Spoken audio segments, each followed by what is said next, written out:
OK, salut tout le monde. On cherche tous à économiser à l'épicerie, hein, n'est-ce pas? On a tous nos petits trucs, les coupons, les applications. Eh bien, le gouvernement Carney semble peut-être avoir trouvé une solution pour nous aider. Je vous explique tout ça.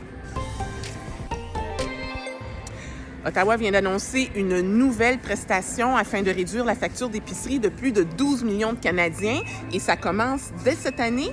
Le crédit sur la TPS pour les familles à faible revenu va augmenter de 25 %. Ça, concrètement, ce que ça veut dire pour une famille de 4, c'est que ce changement-là va faire en sorte qu'elle va recevoir un remboursement pouvant aller jusqu'à 1 890 $.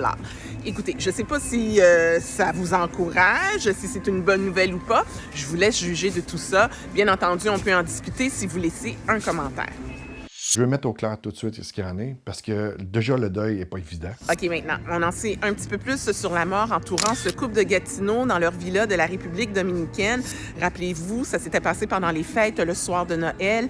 Eh bien, les autorités dominicaines soutiennent que le couple est mort de causes naturelles non violentes, mais la famille, le frère d'une des victimes, plus précisément, ne semble pas d'accord. Deux adultes de leur âge ne peuvent pas décéder les deux dans la même nuit sans avoir vraiment quelque chose d'incroyable. En fait, lui, il pense que sa sœur et son frère sont morts d'une intoxication au monoxyde de carbone, mais il n'y a rien là pour le moment qui soutient cette thèse-là. Il attend avec impatience les résultats des autopsies parce qu'il y a plusieurs questions dont il a besoin de réponses et il aimerait ça aussi faire son deuil. Et en terminant, juste quelques mots pour vous dire que l'Atlético d'Ottawa vient de mettre la main sur Garrison Innocent.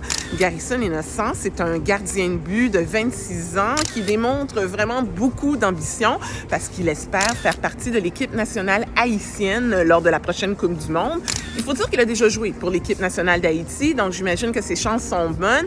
Mais bon, comme vous le savez, on ne sait jamais. Et là, je ne veux pas mettre beaucoup de pression sur Garrison, mais il va avoir la difficile tâche de remplacer le gardien de but Nate Ingham qui joue maintenant pour le Calgary FC de Calgary. On lui souhaite donc bonne chance.